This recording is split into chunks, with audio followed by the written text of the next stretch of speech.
Hey everybody, welcome back to another episode of the Ins and Outs with Liam. I just mixed our names together. With Liam. That's what our romantic name would be, Lim. Yeah, if we were married or dating, we would be Lim, which Yeah. is like a human, like part of the body. Like that's kind of weird. I don't know how I feel about that. Hello. And I feel like either way we split it, it would be very close to Lynn. Right? Because like it could be like Linium? Linium? I don't like that. Me neither.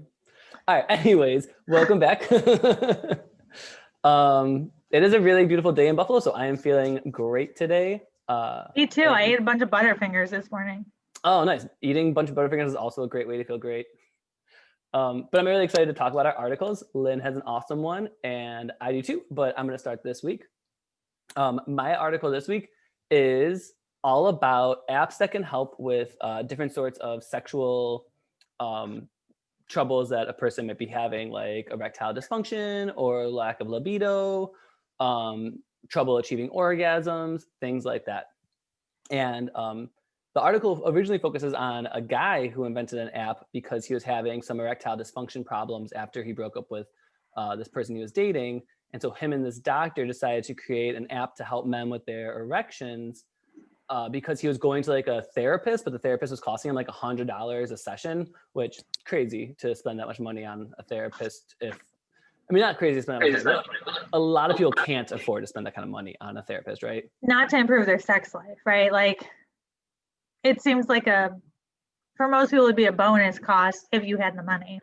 Yeah, definitely. And even like, most people just like can't afford therapists for anything, right? Even like for anxiety, depression, but right. Let alone for sexual dysfunction, and insurance probably doesn't cover that. It barely covers regular therapy. Yeah, although he was in the UK, so NIH might cover it, but I don't really know how they work.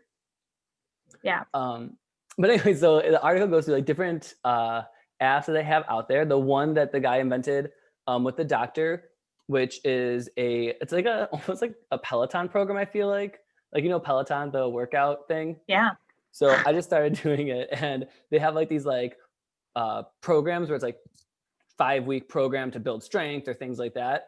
And this is a very similar thing. It's a 27-week program to build your erection and get you back in the game with that hard erection. Yeah, it seems a little wild. If I had a penis, I would probably have a harder time getting an erection while listening to like a guided practice would probably harm my chances because I would be just overthinking it all. Yeah, definitely like overthinking and like nerves can affect a person's ability to get an erection. I talk to like students all the time. I'm like, sometimes you're gonna not want an erection and it's gonna show up, and sometimes you're gonna want one and it's not gonna show up.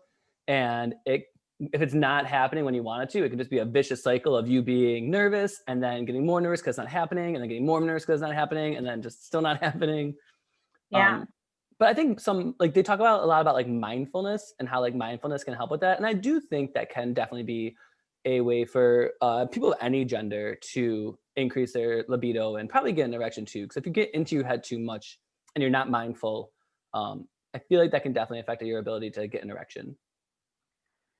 Yeah, I would agree with that. It's like when my running examples, like if you're thinking too much in the present, you're not going to keep running because you're like, oh my God, this sucks. Mm-hmm. And if you're thinking not enough, you're going to hurt yourself because you're going to trip. So you have to be in like this zone where it's like lost in space, but like not lost completely. Definitely. And I think this is like that. No, go. Yeah. I was going to say a similar thing about running. Like I've always, since I was a kid, enjoyed running with like a group of people more than running by myself, because with a group, at least like I can talk to people, and I feel like talking helps regulate my breathing and like keeps me like focused, but not too focused. So very similar thing. Yeah. Right. And I feel like this is it for erections. It's like guided practice to like get you in the right space, but not so focused. Yeah. But it's not just about mindfulness either. Like this app is also about like almost like strength building of your erectile muscles. So like building up your pelvic floor muscles, which people often think is like just a thing for females. But having a strong pelvic floor for males can, excuse me, can affect your ability to get an erection, to hold an erection, and it can also increase your ability to control your orgasm in men. So if you have a strong pelvic floor, guys can actually often last longer than they would if they had a weak pelvic floor. That's interesting. I had no idea. Yeah. I read a lot about penises, so. Yeah, I don't actually. I did find it interesting that one of the apps in the article said that 62% of men out of 600 found that using the app led to better success. Like, that's serious success. Oh, yeah. And even like at the end, they're like, if 80% of the 20% of people who need this use it, like that would be amazing for like their sexual well-being. Yeah. I do think it's weird. Like, not weird. The idea, like one of them, it's a lot of like erotic stories. And like, I think if you're doing that with a partner, I would personally just be like this third party voice and it just seems like, I think for many people that would just be too much to even consider. Definitely. Like, yeah, I mean, I don't mind like erotic stories, reading them by myself, but I don't know if like, I don't really like to be read to too much anymore. And neither does Jay. So I don't know how I feel about like someone reading an erotic story to me. Yeah. Or like listening to it in like your AirPods. I just think it would just be, I don't know. I think so many people would be like, what, you want me to do what? I mean, it's similar to like watching porn with your partner, right? That's true. Yeah. Because that's something that's often like encouraged. And yeah, I just find that kind of like weird. Like porn is something I do with myself. Right. I do think it's an interesting, I didn't even know these apps existed. Did you know they existed? No, I knew, no, I did not. I only thought like dating apps or like hookup apps. I never thought about like sexual health apps like this. Right. So like when you sent me this article and I had clicked it before, but I didn't read it, I assumed it was going to be like, yeah, dating or like hookup, but it's like Calm, like the meditation app, except for your sex life. Yeah. Yeah. Just like opening, like creating mindfulness, things like that, which it also kind of reminded me of, I don't know if you remember this. I don't know if you even knew about this, but like last year, I feel like there was this big trend on a lot of my, like the male sex people I follow on Instagram to like do this orgasm challenge where you orgasm as a man without any sort of physical stimulation of the penis or the prostate. So I did not know that this was a challenge. Yeah, so there's a bunch of things on the internet and then YouTube about it, of like these guys like experiencing this kind of like untouched or unstimulated almost orgasm. The biggest one I think who probably did it was this guy, I forgot his last name, something Daly. And he's like Carson Daly? Not Carson Daly. Something Daly. Different Daly. Maybe his cousin. He like is hosting the ball drop, and then he also does this. Has an orgasm on TV. Yeah. I think he hosts the ball drop. But so the way this like you were still stimulated, but like it weren't stimulating the same way, right? So like there's a lot of like massaging of like the external limbs, like the arms, the legs, a lot of like head massaging, and a lot of just like deep breathing and like mindfulness again of like, and supposedly like everybody who's been able to achieve this orgasm has had just like the most phenomenal orgasm of their lives during this point. Wow, interesting. But not everybody can achieve it because not everybody can kind of like get into their mind like that. Yeah. I do think it's interesting, like therapy is so expensive and it's probably really hard to get somebody to agree to go to therapy for many people, right? Like, oh, I don't need therapy, whatever. What are they going to do? Judge me? So I think an app is interesting because it's like a non-threatening version. It's like, okay, let's try this out. Mm-hmm. And it seems easier to convince a skeptical partner of trying out an app than like paying $100 to go see a sex therapist. Yeah, I mean, one person in the article even said like they were going to a therapist while using the app, and they were able to talk to their therapist about certain things, but they didn't feel comfortable talking to the therapist about these like sex things, and the app really helped them overcome that barrier between them and their therapist. Right. And then they also said that COVID-19 made it so we have more time, right? Like the COVID-19 has some positive things, and if we're home, we have more time to work on things. Yeah, definitely. And especially like if we're by ourselves too, right? Like we're thinking about like what maybe not like what we don't like about ourselves, but not in like a body negative kind of way, because the article talked about how like these apps focus on body positivity and focus on teaching people how to become more comfortable in their own bodies so that they can experience themselves sexually. And I think that's a really great thing. Yeah, no, I think COVID has been really good for like thinking about things that are working in your life and things that are not working in your life, because you have so much time to think about it. Mm-hmm. That I bet you a lot of people are like, okay, well, I've had this issue with my sexual performance and now I'm home all the time. I should do something about it. Yeah. Yeah, very interesting. Do you have any other thoughts about the article? No. What about you? No, although I just think it seems a little daunting. What? The whole process of like guided practice with your partner. It just seems, I just would not be able to wrap my head around it. Or like, what if I showed someone my phone and they saw I had this app? It would just be too much for me, I think. So, I mean, you don't have to do it with your partner, right? You can do it just by yourself to try to That's increase true. your own personal feelings.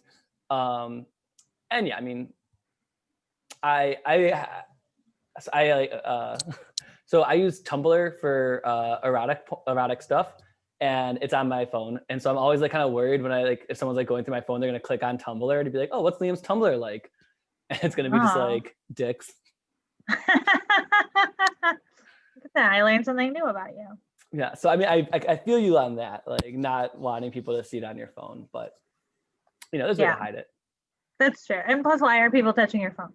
Yeah. Like, don't, like, kids used to always like want to take my phone, and I was like, no. Or they'd be like, Liam, unlock it for me so I can take pictures. And I'm like, no. Plus, you don't want their picture on your phone anyway. Oh man, I would come back to the desk of the connection, and like this one girl specifically, I won't mention her name, but she would always like just be pictures of her on my phone. I'd be like, what the hell? I had to go through and delete it all. Yeah, no, if you scroll through my photos, there are so many selfies of kids, because you can take a selfie without unlocking a phone. Yeah. So annoying. So my article was, so I was thinking, I was feeling festive, and I thought, what sexy Thanksgiving information is there? And my article is from yourtango.com, which I've never heard of in my life. Oh wait, can I pause for a second and just say, Yeah. I'm happy that you did Thanksgiving and not Christmas, because this whole jumping past Thanksgiving thing is getting on my nerves. Well, I will admit that at first I started with Christmas. I bet you did. But I should step back, and I will do a Christmas article in a few weeks. Okay. But I did start with Christmas, and I found like the sexiest Christmas song playlist. But I didn't know a lot of the songs. Well, Thanksgiving is my hands down favorite holiday of all time. Like, you get to, I know like there's a lot of like racial genocide of like Native American stuff behind it, but I don't want to look at it that way, which, you know, like I know. But I like to look at it just like, oh, time for like family to get together, to be thankful for like being with each other. And also it's a holiday all about eating food, and you don't have to give anybody gifts. So there's no like stress about like what to get someone, what you're going to get, having to pretend like you're happy about this gift you don't like. It is just hang out, be happy you're together, eat a crap ton of food, which is everything I love doing. I think the food on Thanksgiving is the best holiday food too. Yeah, definitely. I don't like ham. Christmas is whatever.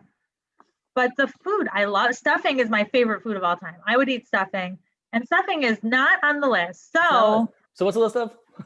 So it's the list of 7 foods that you eat at Thanksgiving that will have you feeling sexy, and why they make you feel sexy. And I picked this because I think it's absurd that this list exists, because nobody feels sexy after eating Thanksgiving.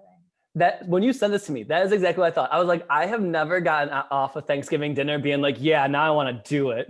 Yeah, like I can't even imagine. I don't even want to like walk up. Like I'm sleepy. I'm like, just I need to put on pajamas. And so the thought that like they're trying to pretend like you feel sexy after Thanksgiving is absurd. But they do have some science that says why these foods might make you feel sexy. And it's really that we are overeating is the problem. Yeah, probably.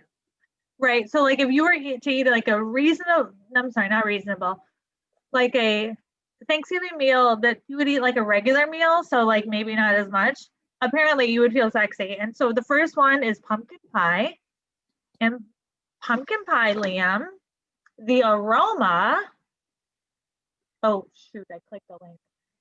Pumpkin pie, the aroma is supposed to be like super sexy. And apparently it helps blood flow to your penis.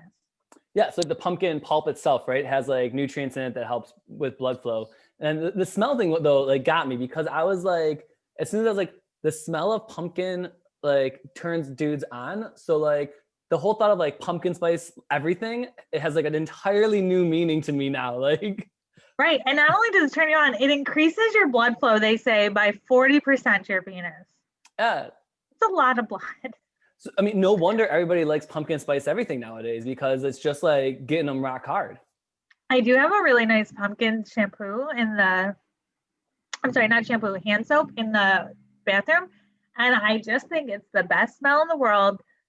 And I'm going to ask my husband how he feels about it. I was gonna say, is he washing his hands more often nowadays? I just don't believe it though. Like 40% is a lot of increased blood flow.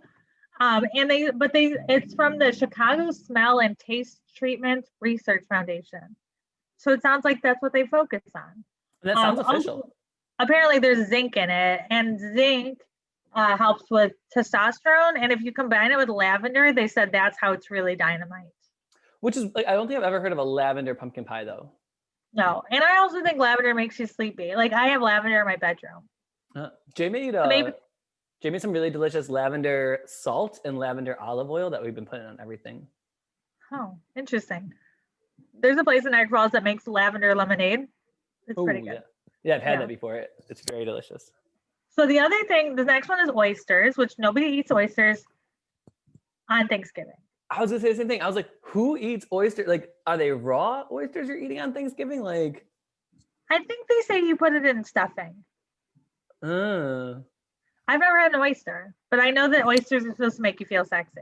Yeah, I knew oysters were supposed to make you feel sexy. Although I've eaten tons of oysters, like probably a literal ton, and I've never felt sexy. But I do enjoy them. They're delicious. Yeah. Apparently, if you mix them with mushrooms, that's the combo. So oysters and mushrooms will lead to so much sexy feeling.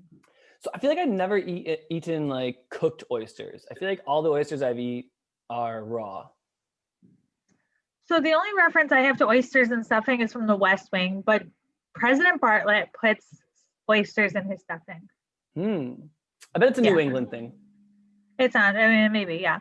But stuffing is the best food. Do you agree? I do love it. My mom makes like a mean cornbread stuffing. Oof.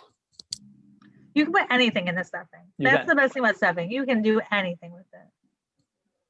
Although stuffing is not one of the things that makes you horny. No, stuffing makes you feel not sexy because it is bread and filling and sleeping. Next is figs and cranberry sauce, which apparently, I didn't realize it, but they say figs look like vulvas. Yeah, which I mean, I guess kind of. Yeah. But like I know what figs look like inside, and I mean, if you think that like a slit with stuff around it looks like a vulva, then I guess. Then you think everything looks like it. I mean, there's so much stuff that's just like a slit with stuff around it. But I guess they have a lot of vitamin A. And if you mix it with like cranberries, it's got some protection against UTIs. So if you're engaging in like lots of sex and then you develop a UTI from it, the cranberry is supposed to be very good for it. So cranberry sauce is actually like one of my favorite Thanksgiving meals, or like sides or whatever. And did you read that recipe for the fig cranberry sauce? Yeah, it sounds great. Oh my God, I'm totally making it this year. And I'm going to make sure I cut figs in half and put them on top. So it's very like Georgia O'Keeffe-esque. They're like, oh, we're feeling so sexy. And you're like, yeah. I knew it. I knew it. My whole family. Figs. Figs. You should call your family and ask if they engage sexually afterwards. Yeah, because that's definitely something me and my family would ask each other. Okay, so next is sweet potatoes. And I love sweet potatoes. These are one of my favorite foods. And they said that, first off, their caveat was that it's not actually scientifically proven, that it's just like a belief, but that if you eat a large amount, it helps with your female sex drive. But I feel like, so I ate a lot of sweet potatoes. Like for a while, I was eating probably 2 sweet potatoes a week, which seems like a lot. How many do you eat a week? Probably like I usually have like one meal with sweet potatoes in it a week, sometimes 2 meals. Yeah. Well, my husband actually banned us from eating sweet potatoes in the house. Why? I was just cooking them so often. He was like, can we just pause on sweet potatoes? But so like the idea that it has to be a large amount, I just want to know what large amount, because I was probably going through like 50 pounds of sweet potatoes. No. And I don't think I saw any difference. But I do have a friend who was like obsessed with sweet potatoes, and I thought about sending her a message about this. Well, so both with sweet potatoes and the next thing, which is celery and fennel, like me and Jay, we eat those 3 things all the time. So I don't know if like it doesn't affect our sex drive, or if it like because we eat it so much that like we just don't notice it affecting our sex drive. Like maybe we should take a break from eating them and then like go back to eating them. Or maybe you just have a reasonable sex drive and it's partially because of this. Yeah, maybe. I mean, I feel like healthy eating in general just makes you have a better sexual. Right. Yeah. I did find it interesting that none of these talked about like changing the composition of your vaginal. So when I read this, I thought, oh, it's going to be some article about like, oh, eat pineapple and it makes your vagina taste good. And none of this talked about it. It was all about like the nutrient value. Yeah, so it's much more scientific, right? Yeah. It did say, which I thought was interesting. So potassium is in sweet potatoes. And one of the problems that some people face when they're having sex is that they have cramps, right? Like they might get like a cramp in somewhere in their body. Mm-hmm. And potassium is very good for that. So that's another thing that they don't mention in there. But I know that potassium helps to avoid cramps. And so maybe sweet potatoes could also help, you know, if you're getting leg cramps or whatever, it might make that better. Yeah. Yeah. So not during sex, but like just during the night, I sometimes get like, you know, those like leg cramps you get during the night. I do, yeah. And I yell at my husband, I'm like, you're not eating enough potassiam. That's the same thing I say. I'm like, oh man, gotta go eat a banana. Yeah, I don't even know if that's actually true, but I believe it to be true. Yeah. So it must be. So you led to celery and fennel. You eat a lot of fennel? Yeah, Jay loves raw fennel on salads. Interesting. And usually like my family in general really likes fennel. So like if I go to my parents' house for dinner and stuff, there's often like a fennel salad. Well, I guess it's a cure for impotence. No, celery is. Yeah, celery is. Celery like it has like androtestosterone or something, they said. Yep. Yeah. So I find that very interesting. I think celery is, I thought it was nutrient neutral, or so I was shocked that they would include celery because I've always thought that celery has no benefit. So celery does have like it's calorie low, but it definitely does have like nutrients in it. I think you do have to eat a lot of celery though for those effects to really like take hold of you. Like, do you remember like the celery juice thing that was happening at the beginning of the year? Oh, I remember. Yeah. Yeah. So stuff like if you blend like a whole head of celery, like yeah, it's probably gonna have more nutrients in it, right? Right. I guess so. You can make a stuffing with oysters, mushrooms, shredded sweet potatoes, and celery and fennel, and it would be the sexual stuffing. Sexual stuffing. Right? There's like a joke in there about like getting stuffed while eating stuffing, right? Yeah. Oh, yeah, that's good. You can put pumpkin pie in it too. You can mix some pumpkin in it, I mean. Well, I mean, the next day when you make like, I don't know about you, but like I love a nice like turkey sandwich with all the leftovers. That's like a sex sandwich right there. No, Thanksgiving food is the best. I agree. Yeah. Next is chocolate. Chocolate's boring. Everybody knows chocolate makes you feel good, dopamine, whatever. I also don't eat chocolate on Thanksgiving. Do you? No, I mean like maybe when I was a kid, like my grandma would always have like a bowl of chocolate just like out. So yeah, like I would eat a piece of chocolate, but it's not like, you know, you eat pie for Thanksgiving dessert. I do like a chocolate cream pie, but I don't usually eat that on Thanksgiving. Yeah, no, it's usually like pecan, apple, pumpkin. Yeah, those are them. Yeah, sometimes like a nice like vinegar pie, which is like sugar base. What's a vinegar pie? It's like it's almost like a pecan pie without the pecans. I've never heard of this in my life. It's really delicious. Jay likes to make them. It's like a poor people pie from Wow, like the Joe 40s. Jay is really a wizard. Truly is. Yeah. Huh. And then finally is red wine. And they say the red wine lowers your inhibitions, and it also has antioxidants in it. I have a friend. So I love red wine. I think it's delicious. And I have a friend who on the losing your inhibition side, she likes to have anal sex, but she will only do it when she's drunk from red wine. It has to be red wine? Yep, it has to be red wine. Huh. So that seems very consensual. But my concern about putting this on the list is that the idea of lowering inhibitions, if it's not purposeful, then it could be predatory. Yeah, definitely. Like, so my friend who does it, she's practically married. She's like, I'm going to drink red wine so I can have anal later. That's what she says. So I can have anal with my boyfriend. And usually she tells him like ahead of time, like, look what I'm drinking. Yeah. No, that's consensual, right? That's like, hey, listen, this is what we're doing. It's like getting ready in a different way. But like the idea to include red wine on this just makes me a little whatever. Yeah, if you ever use alcohol of any kind to lower someone's inhibition to make them do things they don't want to do, then that is not consensual sex. Right, yeah. But I do find, so I think that I still think this list is not real. But in the perfect world, I think it's real. But in American life, there's just no way anybody feels sexy. And if you feel sexy after Thanksgiving, you should leave a comment below and tell us, because I have never had anybody say they experienced that. No, I mean, so I feel like with this article, right, it's like about the scientific facts behind it. Like this increases blood pressure, this has testosterone in it, this has estrogen in it. And so those are the ideas behind it. But I feel like they're not really talking about like how much of those nutrients you need to really have those effects happen to your body. Right. You have to eat a lot of pumpkin pie. Exactly. And then they're not really taking into account the fact that you're eating so much of the food that now you feel bloated and you don't want to like be jiggling around all that food that's in your stomach. And you just spent the whole day with your family and like you may have made the meal and so you're tired and you had to clean your house because your family's coming over. But this year, because COVID, so many people are not doing that maybe this is the year, because like me and my husband were not going home for Thanksgiving. We're just going to eat a small meal at home. So it will be impossible to overindulge. Mm. But none of these things except for sweet potatoes and pumpkin pie are on my menu. My family's still doing we're still going to my parents' house for Thanksgiving.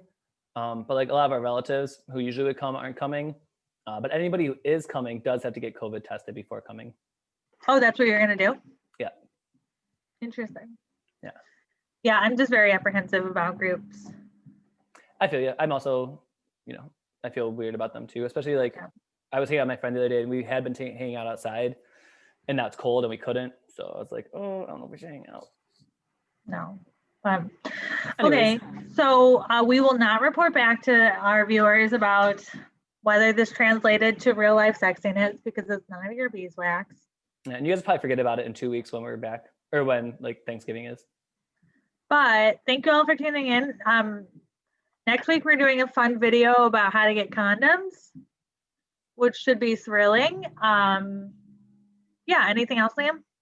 No, that's it. Make sure you smash that like and subscribe button. Yes.